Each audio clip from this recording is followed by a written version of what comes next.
레위기 8장 14절입니다. 그가 또 죄의 헌물로 숫소를 가져오니 아론과 그의 아들들이 그 죄의 헌물 숫소의 머리에 안수하매 그가 그 소를 잡으니라.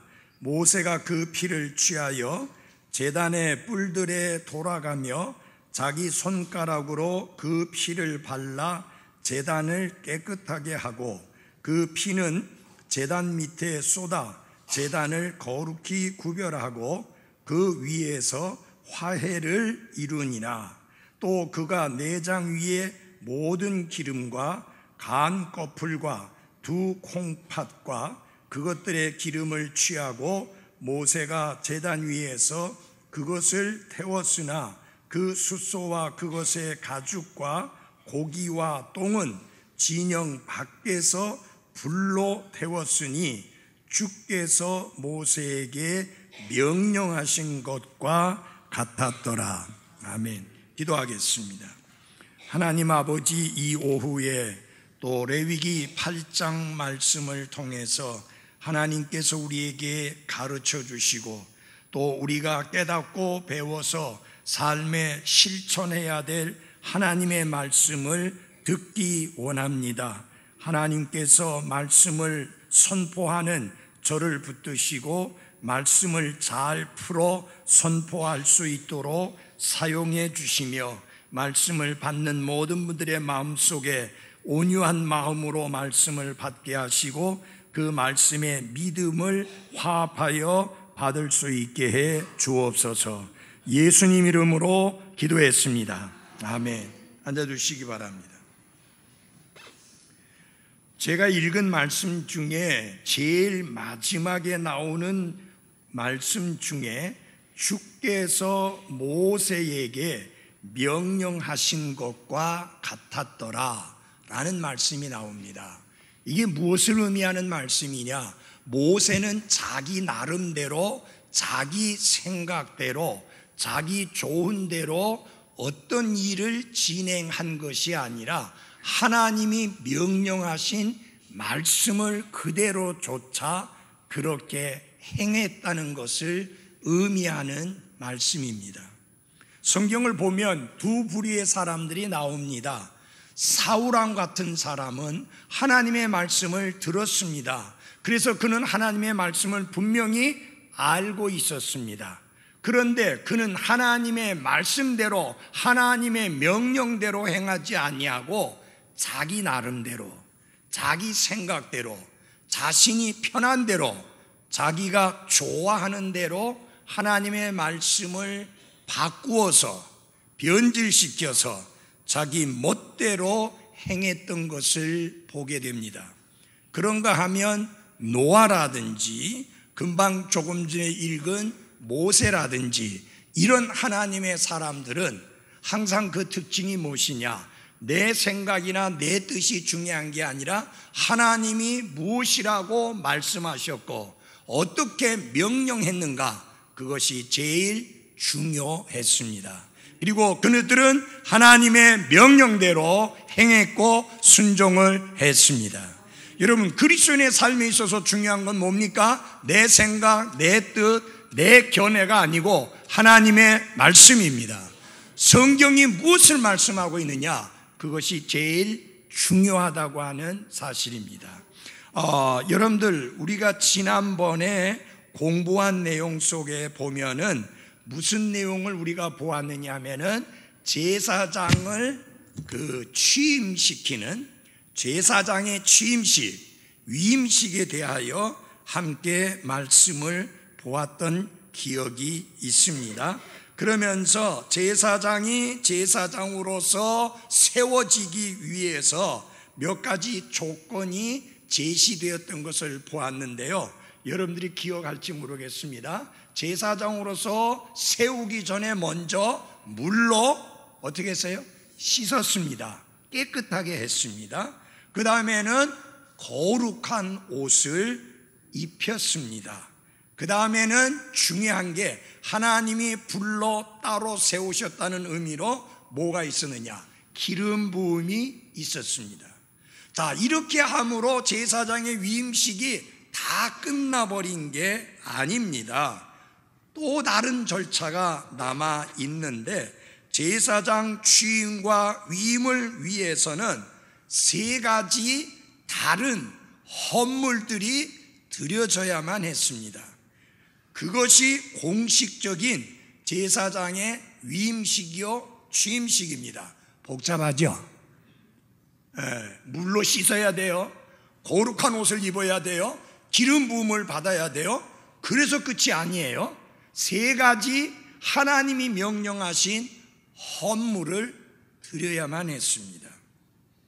자, 아니 이거는 구약의 제사장 이야기인데 우리가 이 말씀을 알아야 될 이유가 무엇입니까? 이유가 있습니다. 왜냐하면 구약 성경에서는 특별한 사람들만 제사장의 직분을 감당할 수 있었습니다. 12지파 중에서 어느 지파 사람들만? 레위 지파 사람들만 제사장이 될 수 있는 특권이 있었습니다.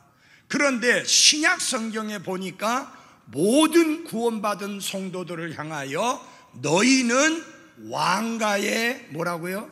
제사장이라, 로열 프리스트후드라고 그렇게 말씀했어요. 그러니까 이 말은 무슨 말이냐? 구원받은 여러분과 저는 하나님 앞에서 어떤 사람이냐? 제사장이요? 제사장 정도가 아니라 왕가에 속해 있는 왕족이다.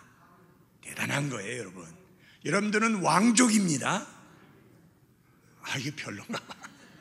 여러분은 왕족이에요.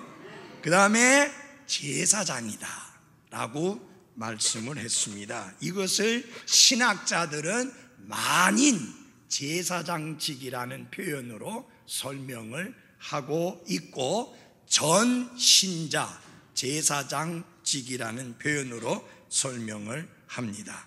자, 그러니까 여러분, 우리가 제사장으로 그렇게 하나님 앞에서 택함을 받았다면 취임식을 해야 될 거 아니에요. 근데 취임식에 있어서 여기 그 어떤 조건 하에서 제사장으로서 취임을 하느냐, 그 내용을 통해서 우리가 이 땅 위에서 이 시대를 살아가는 왕가의 제사장으로서 어떻게 살아야 하느냐 하는 것을 보여주고 있기 때문에 우리가 이 말씀에 주의해야 할 필요가 있습니다. 한번 다 같이 해봅시다. 이 시대를 살아가는 왕가의 제사장. 이건 다른 말로 바꿔서 말씀드린다면 21세기를 살아가는 왕가의 제사장으로서 우리는 어떠해야 하느냐라고 하는 것, 하나님이 기대하는 것이 무엇인가 하는 것을 보아야 합니다. 첫 번째는 뭐냐면은 지난번과 똑같습니다. 먼저 깨끗게 되어야 합니다. 우리가 왕가의 제사장으로서 이 21세기를 살아가는 왕가의 제사장으로서 제사장의 직무를 잘 감당하려면 먼저 첫째 깨끗게 되어야 한다라고 하는 것입니다. 여기 14절부터 21절까지 말씀을 보게 되면 어떤 말씀이 나오느냐 하면은 죄 헌물에 관한 말씀이 나옵니다. 모세가 죄 헌물로서 sin offering입니다. 죄 헌물로서 숫소를 가져오니까 아론과 그의 아들들이 그 죄 헌물 숫소의 머리에 뭐를 했다고요? 아주 중요한 내용이에요. 뭘 했어요? 안수를 했습니다.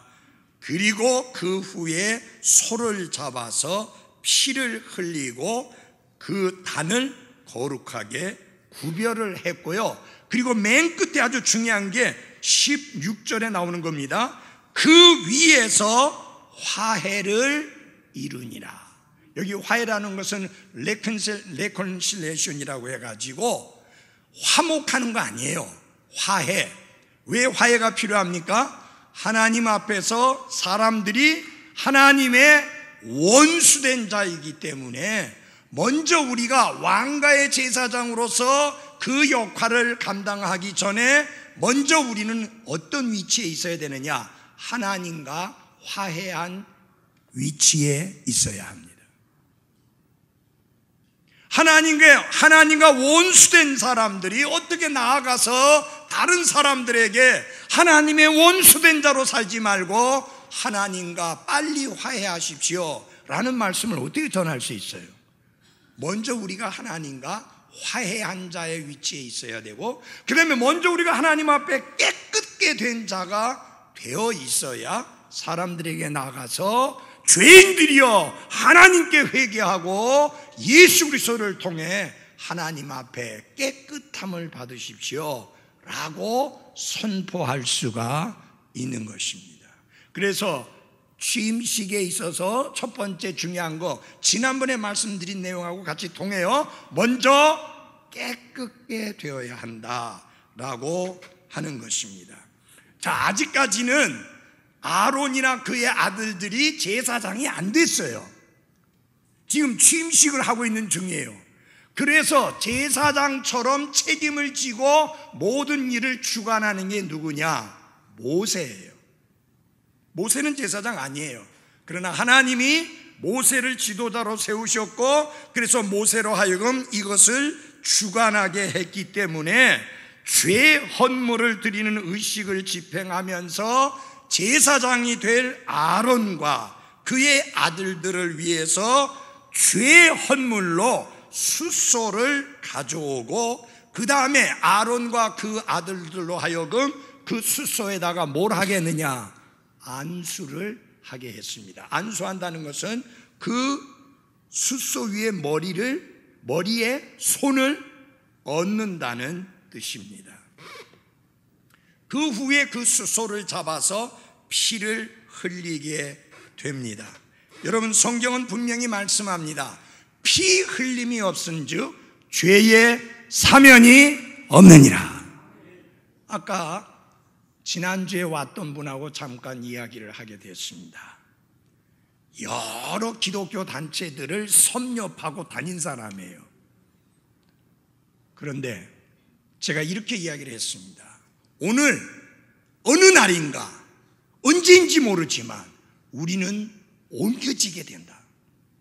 근데 옮겨지는 곳은 천국 아니면 지옥이다.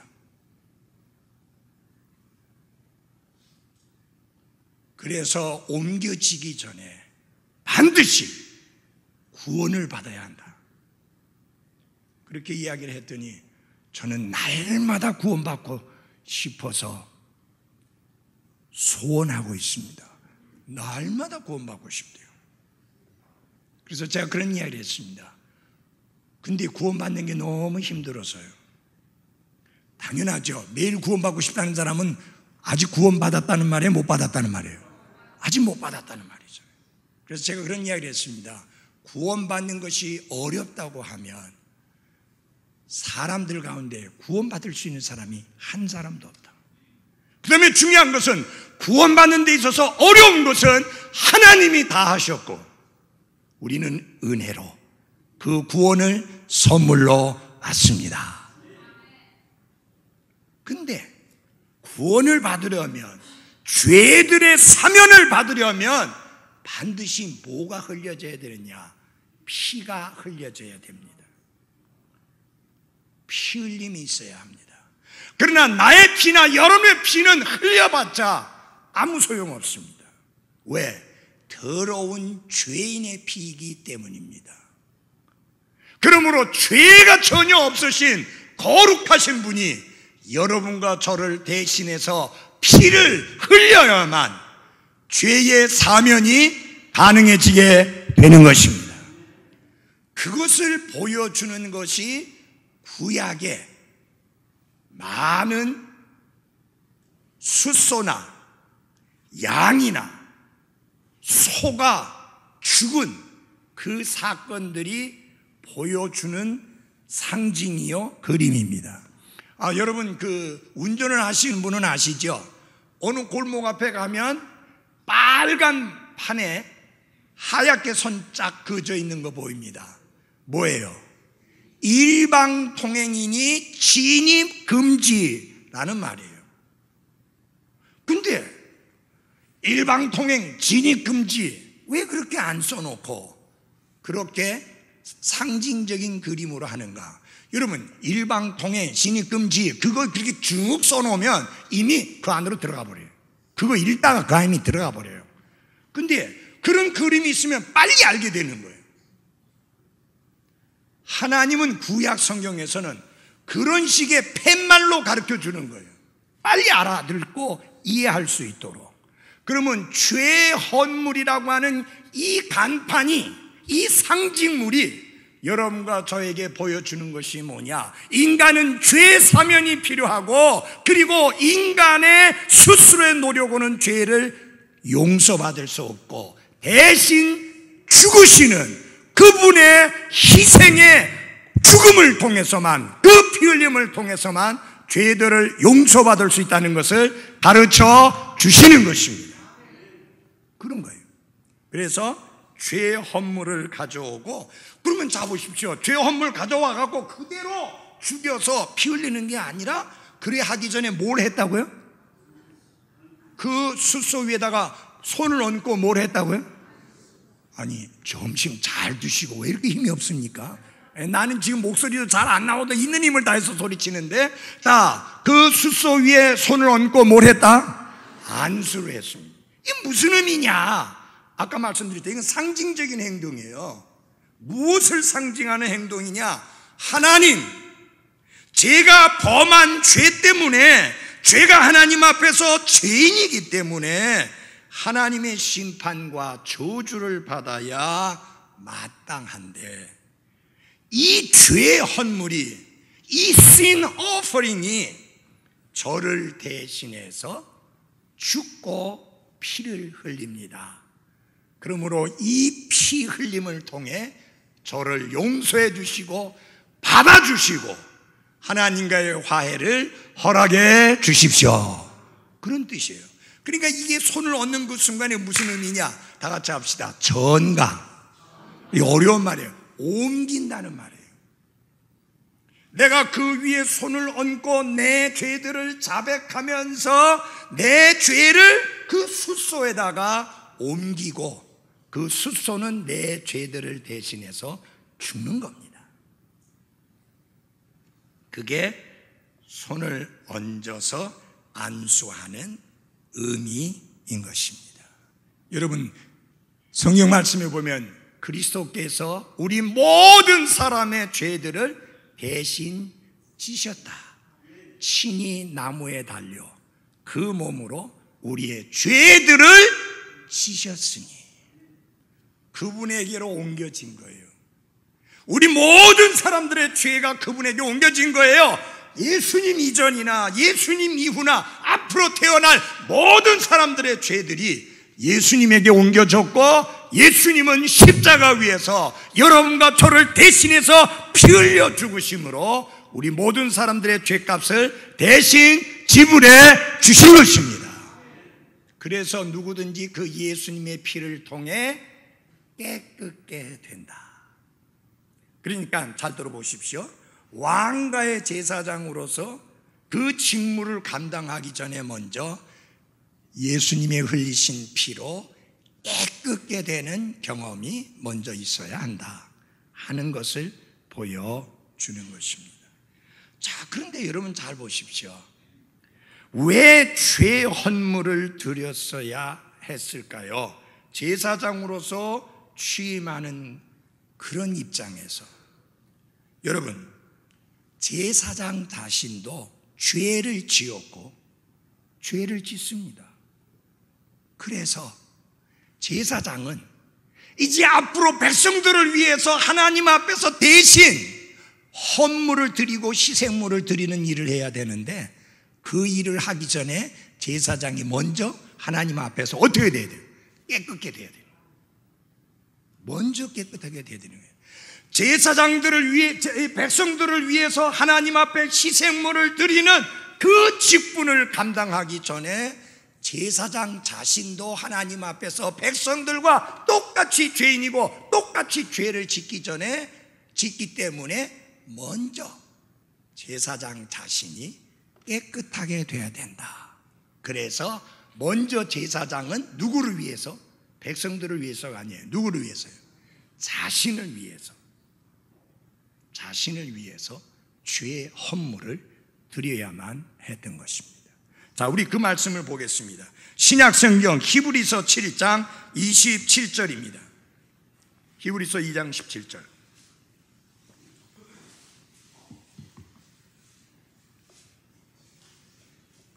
자, 제사장은 스스로가 먼저 깨끗함을 받아야 했는데, 그러나 예수님은 전혀 다릅니다. 히브리서 7장 27절입니다.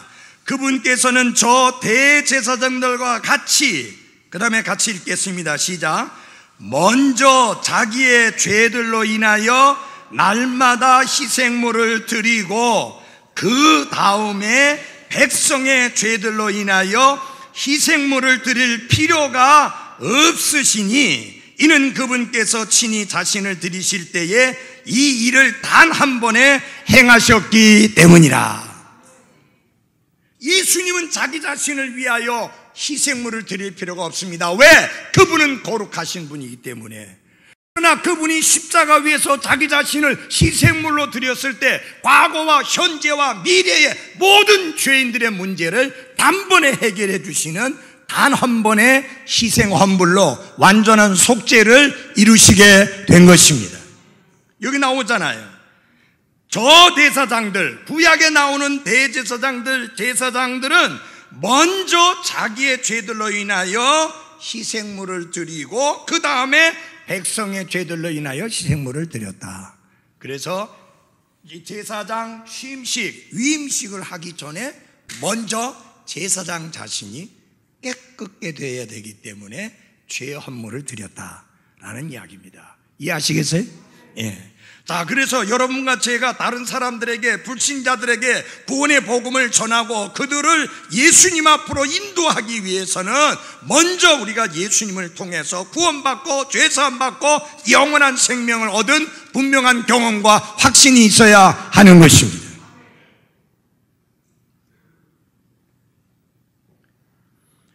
두 번째는요, 18절에서 21절까지 나오는 내용입니다. 같이 말씀을 보겠습니다. 레위기 8장 18절에서 21절입니다. 또 그가 번제 헌물로 숫양을 가져오니 아론과 그의 아들들이 그 수양의 머리에 안수하며 그가 그것을 잡으니라. 모세가 그 피를 제단 위에 돌아가며 뿌리고 그 수양을 여러 조각으로 자르고 그 머리와 조각들과 기름을 태우며 물로 내장과 다리들을 씻고 그 수양 전부를 제단 위에서 태우니 그것은 태우는 희생물이요 향기로운 냄새 곧 불로 예비하여 주께 드리는 헌물이더라. 주께서 모세에게 명령하신 것과 같았더라. 또다시 주께서 명령하신 것과 모세에게 명령한 것과 뭐예요? 같았더라. 와, 왜 이렇게 번거로운 일을 해야 됩니까? 라고 모세가 항의한 게 아니라 아무리 하나님이 번거롭게 보이는 일을 명령하셨다 하더라도 모세는 하나님이 명령하신 대로 행했다고 하는 사실입니다. 사랑하는 여러분, 하나님의 명령은 번거로운 것이 결코 아닙니다. 하나님의 말씀 앞에는 나와 여러분이 아멘으로 화답해야 될 충분한 이유가 있는 말씀입니다. 자, 두 번째 제사장 취임식을 위해서 드렸던 헌물이 다 같이 합시다. 번제 헌물. 네, burnt offering, 번제 헌물입니다. 전에 여러분이 번제 헌물에 관한 설교를 들으시면서 들은 말씀 가운데 기억나는 것이 있는지 모르겠지만 한 가지만 강조합니다. 번제 헌물의 특징은 뭐냐? 제사장이나 제사장의 아들들이 눈꽃만치도 가져가지 못하고 전부 다 불로 태워 하나님 앞에 드렸습니다.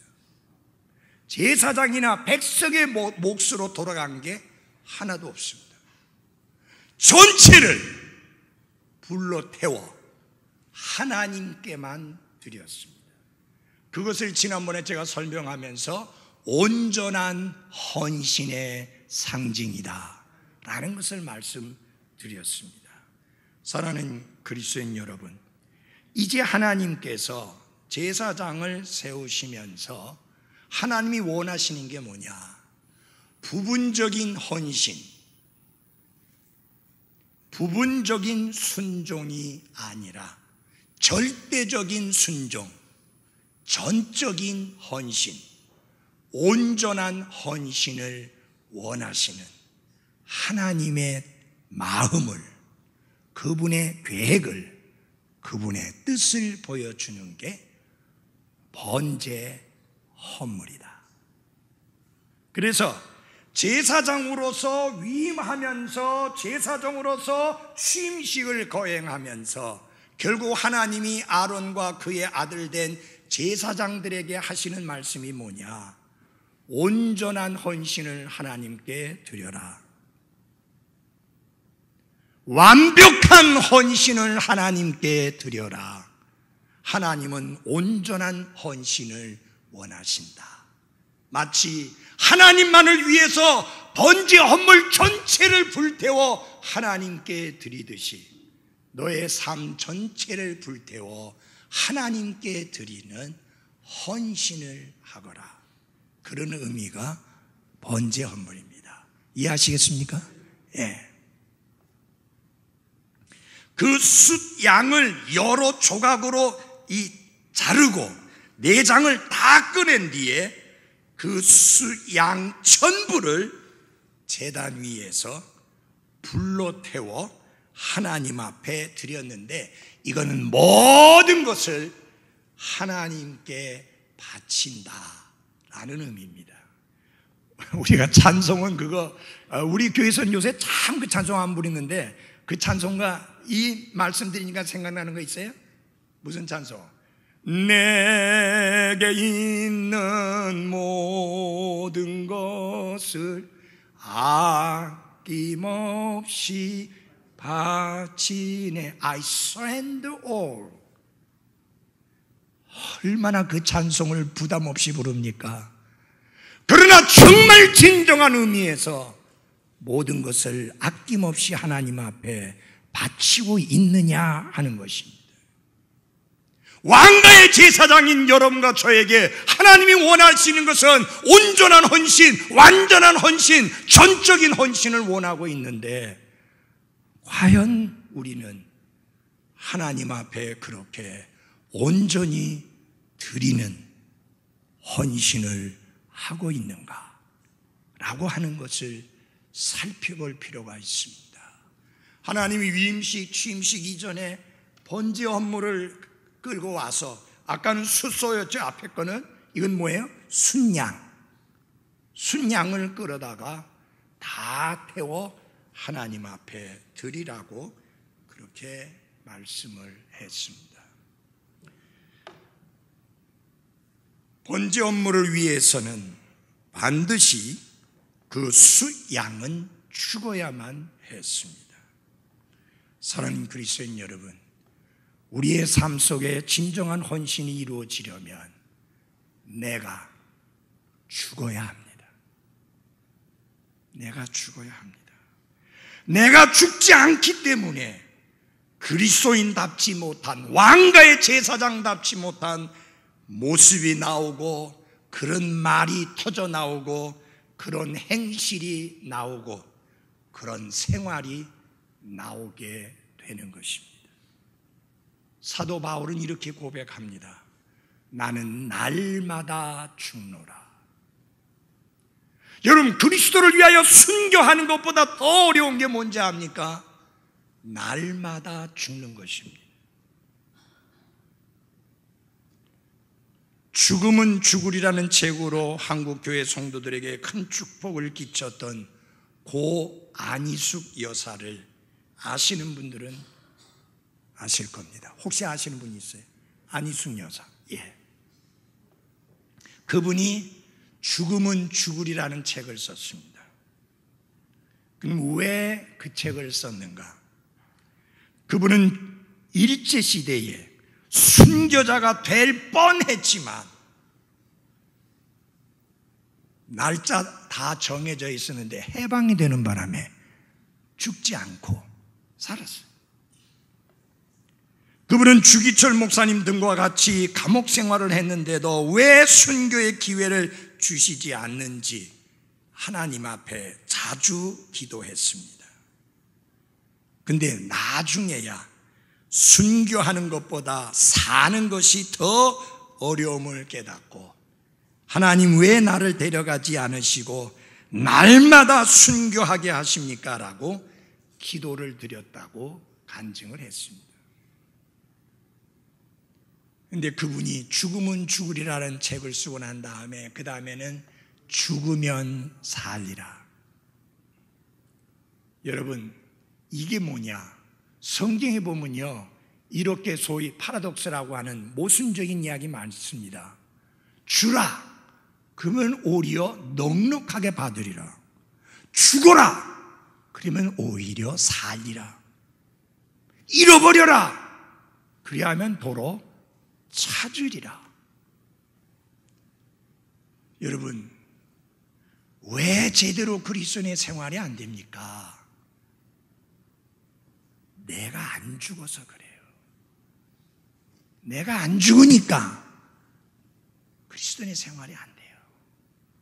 사도 바울이 나는 날마다 죽노라고 했을 때 죽지 않고는 온전한 헌신이 이루어지지 않기 때문에 사도 바울도 우리와 똑같은 성정을 가진 사람이었기에 내가 잘나서 별나서 뛰어나서 다른 사람들하고 달라서 그렇게 헌신된 생활을 사는 게 아니고 내가 날마다 죽기 때문에 가능한 거다.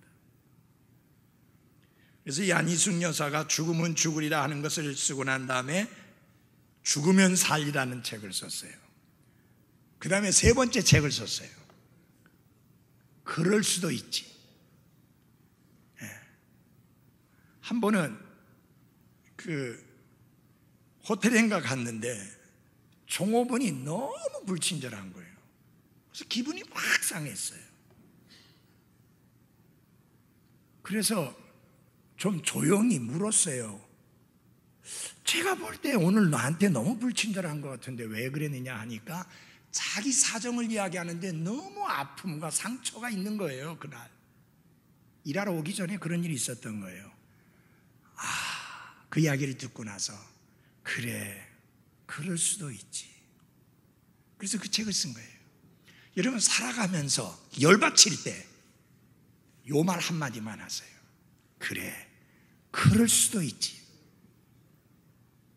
어쩌면 내가 알지 못하는 아픔이, 상처가, 슬픔이, 문제가, 걱정이, 염려가 있을 거야.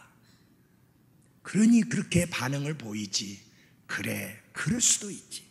부부지간에 살면서 이렇게 이런 자세로 살면요 싸울 일이 없어요. 뭐라고 막 잘못하는데 그래, 그럴 수도 있지. 그런데 어떻게 싸워요? 예?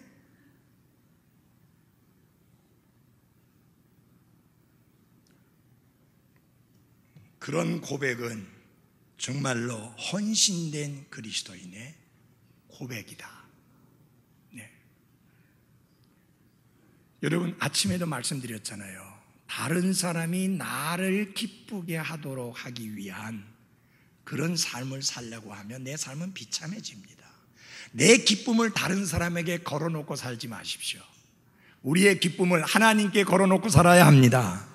왜 그러냐? 그분은 한결같으셔요. 변함이 없으셔요. 어제나 오늘이나 똑같아요. 나를 사랑하되 끝까지 변함없이 사랑하셔요.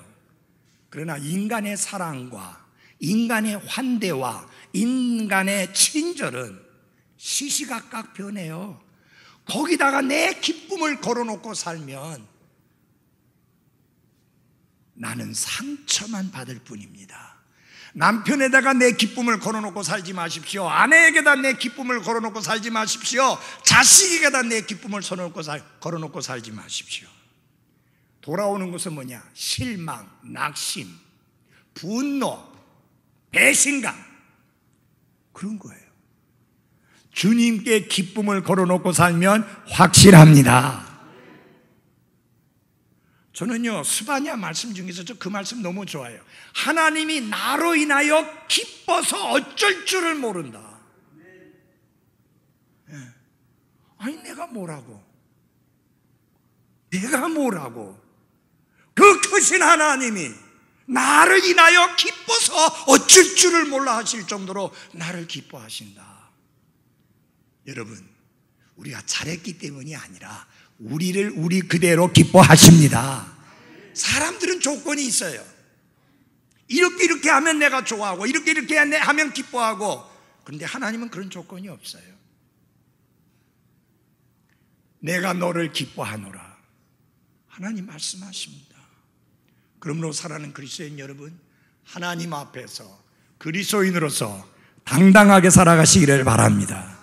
회사에서, 학교에서 혹은 이웃이 나를 업신여기고 멸시하고 무시하고 형편없이 대한다 할지라도 하나님은 결코 나를 그렇게 대하시지 않는다. 그래서 우리가 당당하게 살아야 될 이유가 있습니다. 여러분, 하나님 앞에서도 때를 따라 도우시는 그 은혜를 얻기 위하여 당당하게 나아갈 수 있는데 우리가 사람들 앞에서 기죽어야 될 이유가 뭐예요? 기죽지 말라. 하나님이 이스라엘 백성에게 하신 말씀이 그거예요. 기죽지 말라. 내가 너와 함께함이니라. 내가 너를 도우리라. 내가 너를 지키리라. 그러니까 기죽지 말라. 하나님 똑같이 여러분과 저에게 말씀합니다. 기죽지 말라. 내가 너를 지키리라. 내가 너를 도우리라. 내가 내 필요를 채워주시리라. 내가 너를 위험에서 던져주시리라. 그러니까 기죽지 말라는 거예요.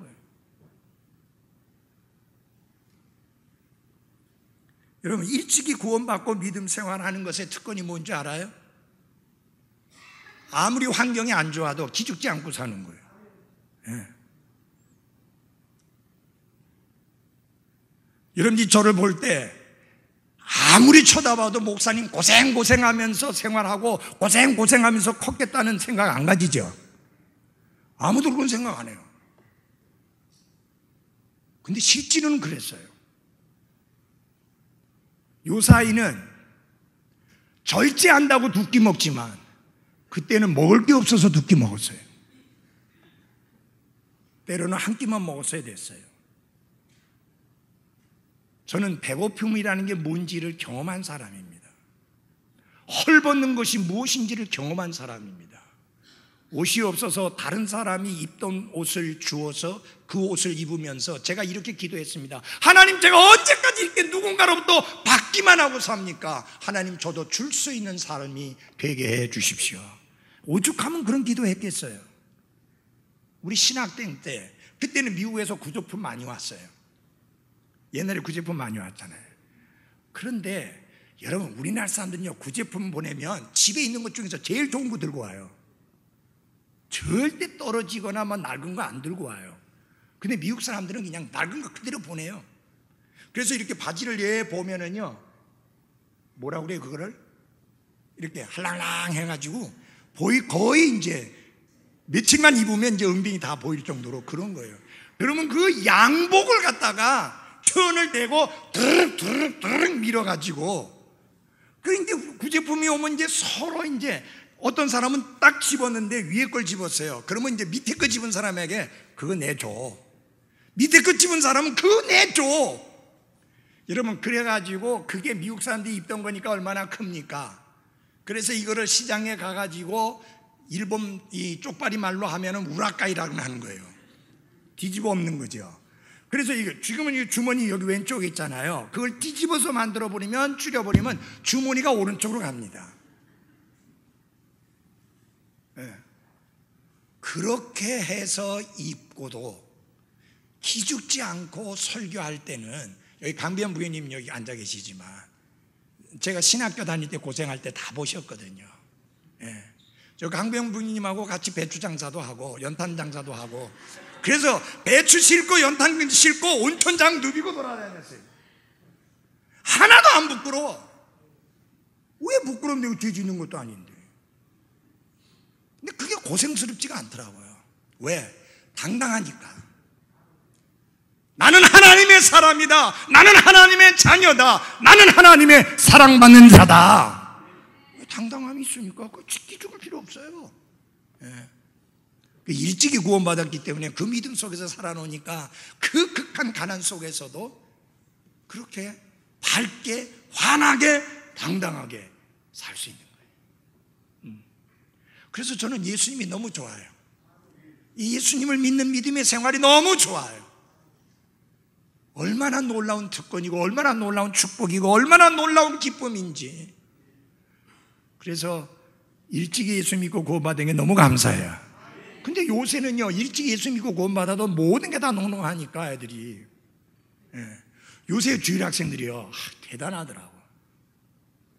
한 번씩 보면은요, 과자 뜯어갖고 한두 개 먹고는 그냥 다 놔둬.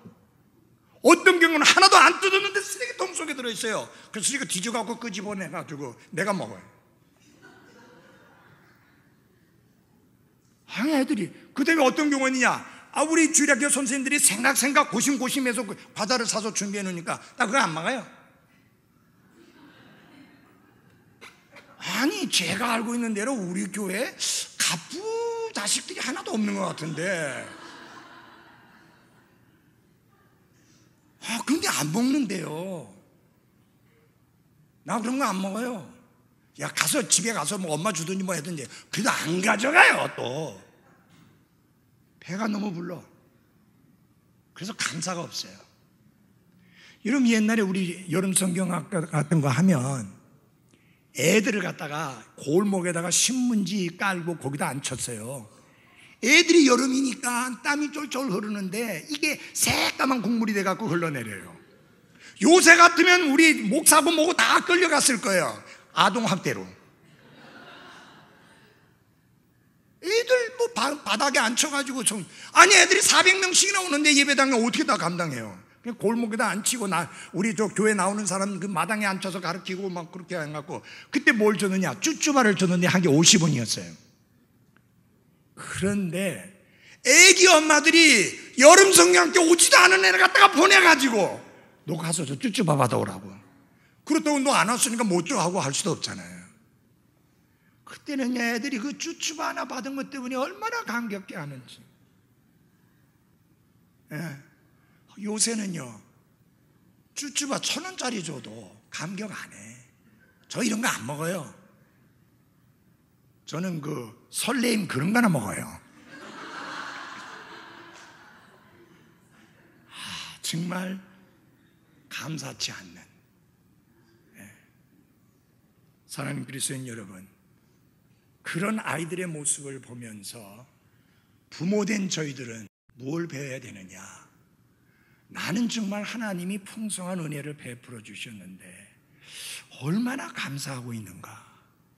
여러분, 이게요 굉장히 어렵다가 뭐 요만한 거 하나 생기면 감사가 펑펑 터져 나오는데 뭐 별로 어려움 없이 그냥 적당하게 잘 넘어가다 하나님 뭐 주시면 그게 대단한 게 아니에요. 제가 우리 아이들이 제일 처음으로 링컨 사줬으면 그냥 넘어갔을 텐데 그 전에 SM7 사주니까 뭐 그거나 뭐 앞으로 무슨 차를 사주든지 뭐 그게 그거지 뭐 이래. 그런데 덜덜덜덜덜덜덜 거리는 거 가다 시동 꺼지고 이러는 걸 타다가 그런 거 사줬으면요 감사가 클 건데. 참 인간이 감사하다. 정말 감사하다. 그러니 우리가 변화돼야 되잖아요. 그러려니 이 간사한 놈이 날마다 죽어야지 온전한 헌신이 나온다 하는 것입니다. 다 같이 나는 날마다 죽노라. 여보, 말씀 들었죠? 집에 가서 부인한테 이야기합니다. 날마다 죽어야 돼. 또 부인의 남편에게 당신도 날마다 죽어야 돼. 서로 이렇게 손가락질하지 마시고 자기 자신에게 나는 날마다 죽노라고 고백하시기 바랍니다. 마지막으로 헌신을 하되 그 헌신은 구체적인 헌신이어야 된다. 아까 절대적인 헌신, 온전한 헌신, 전적인 헌신이라니까 요거는 좀 뭐예요? 막연한 거예요. 너무 그냥 개념만 하는 거예요. 그냥 총체적인 거예요. 구체적인 게 없잖아요. 맞아요? 그래, 이런 말이 제일 좋아요. 여러분 온전히 헌신하십시오. 아멘. 부담 없어요. 내용이 없잖아요. 내용이 온전이라고만 했지 내용이 없잖아요. 그러니까 해도 안 해도 별표가 안 나는 거예요. 근데 여러분 구체적으로 들어가면 표가 나야 안 나요? 나는 거예요. 하나님 정확하신 분이에요. 처음에는 개념적으로 온전한 헌신을 가르치고 난 다음에 그 다음에는 구체적으로 헌신을 가르칩니다. 그 헌물이 바로 위임식 헌물인 수양 헌물입니다. 22절을 봐주십시오. 22절. 또 그가 다른 숫양 곧 거룩히 구별되는 숫양을 가져오니 아론과 그의 아들들이 그 수양의 머리에 안수하매 그가 그것을 잡으니라. 그 다음 같이 좀 읽겠습니다. 시작. 모세가 그것의 피를 취하여 아론의 오른쪽 귓불과 오른손 엄지와 오른발 엄지에 그 피를 바르고 아론의 아들들을 데려다가 그들의 오른쪽 귓불과 오른손 엄지와 오른발 엄지에 그 피를 바르며 또 그 피를 제단 위에 돌아가며 뿌리니라. 여러분, 수양을 잡아서 그 피를 가지고 그 다음에 아주 특별한 행동을 했습니다. 특별한 흥미로운 의식이 진행이 되어졌는데 그게 뭐냐? 아론과 그의 아들들을 데려다가 오른쪽 귓볼에, 귓불이라고 그러죠. 귓불. 이 오른쪽 귓불에 피를 바르고 오른손 엄지에 피를 바르고 오른발 엄지에 피를 바르고 왼쪽 아니고 오른쪽. 이거 정치적인 것하고 아무 상관없습니다.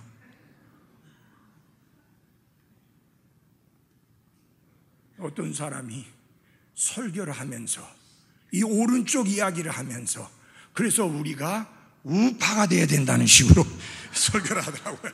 전혀 아무 상관없는데 그거 전혀 아닙니다. 전혀 그런 거 아니에요. 오른쪽은 어떤 것을 의미하느냐? 활동을 의미하는 거예요. 여러분, 대부분의 경우에 물론 왼손잡이도 있지만 주로 오른손 쓰고 오른발 쓰고 오른귀 쓰게 되어지는 것입니다. 자, 희생물의 피를 오른쪽 귓불, 오른손 엄지, 오른발 엄지에 발랐다. 이 오른쪽은 활동을 상징한다. 활동. 자, 잘 보십시오. 그것은 뭐냐? 제사장으로서 앞으로 활동하고 사역하고 봉사할 때 구체적인 헌신을 해야 한다는 것을 교훈하기 위해서 가르쳐 주신 건데, 먼저 오른쪽 깃불에 피를 바른 것은 이제부터 뭐가 달라져야 된다는 거예요? 귀가 달라져야 됩니다. 귀가 달라져야 된다는 거예요. 쓸데없는 것이 아닌 정말 들어야 할 하나님의 음성, 하나님의 말씀을 들어야 한다는 것을 상징적으로 가르쳐 주시는 것입니다. 날마다의 삶에서 우리가 승리하고 하나님이 기뻐하시는 삶을 살기 위해서는 하루하루 하나님의 음성을, 말씀을 들어야 하는데, 이렇게 선포되는 말씀을 통해 하나님의 음성을 들어야 되고, 기록된 말씀을 통해서 하나님의 말씀을 들어야 한다. 그러니까 구체적으로 우리 귀가 헌신되어 있어야 된다. 여러분, 이 귀가 대중가요나 듣고 락뮤직이나 듣고 힙합이나 듣고, 이 귀가 그렇게 돼서는 안 된다. 왕가의 제사장들이 쓸데없고 무익하고 어리석고 바보스러운 이야기들이나 들으면서 우리의 귀가 그런 것에 부지런히 활동하는 귀가 되게 해서는 안 된다 하는 것입니다. 여러분, 여기 피를 바르는 것은 뭐냐? 거룩하게 구별한다는 뜻입니다. 하나님 앞에 거룩하게 구별해서 드린다는 뜻입니다. 아멘. 예. 들을 수 있는 귀를 가진 사람은 복 있는 사람입니다. 하나님의 말씀을 듣고 그 말씀을 분별하고 그 말씀을 이해하고 그 말씀을 아멘으로 받을 수 있는 귀를 가진 사람은 복 있는 사람입니다. 두 번째, 오른손 엄지에 피를 발라서 거룩하게 구별을 했습니다. 이 오른손 엄지는 사실은 손 전체를 상징하는 것입니다. 여기에 피를 바른 것은 우리의 손도 거룩하게 구별이 되어서 이 손이 하나님의 일을 위해서 구체적으로 드려지는 손이 되어야 한다는 것을 말합니다. 앞으로 아론과 그의 아들들이 제사장으로서 많은 일을 하는데 그 중에 많은 일이 뭐예요? 손을 사용하는 거예요. 그래서 양도 잡아야 되고 염소도 잡아야 하고 숫양도 잡아야 되고 피를 흘려야 되고 그 피를 제단에 뿌려야 되고 발라야 되고 손의 역할이 굉장히 중요합니다. 하나님이 여러분에게 허락하신 손, 하나님의 영광을 위하여 거룩하게 구별해서 드리시기를 바랍니다. 마지막으로 오른발 엄지. 여러분, 이 발로 다니면서 하나님의 자녀들을 위로하고 격려하고 복음을 선포하는 일에 귀하게 쓰여져야 할 것입니다. 그래서 이게 구체적인 거예요. 우리의 손을 하나님의 영광을 위하여, 우리의 발을 하나님의 영광을 위하여, 우리의 귀를 구체적으로 하나님의 영광을 위하여. 여러분, 위에서부터 내려오지 않습니까? 귀, 손, 발. 결국은 뭐예요? 우리 몸 전체를 하나님의 영광을 위하여 헌신하고 드려야 하는 것을 의미합니다. 너희는 너희의 것이 아니라 값으로 산 것이 되었은즉 그런즉 하나님의 것이 너희의 몸과 너희의 영으로 하나님께 영광을 돌리라. 너희 몸을 하나님이 기뻐 받으시는 거룩한 희생물로, 살아있는 희생물로 드릴지니라. 이 말씀의 핵심적인 결론은 이것입니다. 28절입니다. 8장 28절. 다 찾아주십시오. 8장 28절 같이 읽겠습니다. 시작. 모세가 그들의 손에서 그것들을 취해 제단 위에서 번제 헌물 위에서 태우니 그것들은 향기로운 냄새로 거룩히 구별하여 드리는 헌물이더라. 여기서 중요한 건 향기로운 냄새. 레위기하고 민수기에 가장 많이 나오는 단어 중에 하나가 향기로운 냄새라고 하는 것입니다. 우리의 손을, 우리의 귀를, 우리의 발을 하나님 앞에 거룩하게 구별해서 드리게 될 때에 향기로운 냄새가 나고 하나님이 그 냄새를 받으시고 기뻐하신다. 사랑하는 그리스도인 여러분, 우리 모두 하나님께 향기로운 냄새로 우리의 삶을 구체적으로 하나님께 드리는 귀한 복된 삶으로 살아가는 왕가의 제사장들이 되시기를 바랍니다. 기도하겠습니다.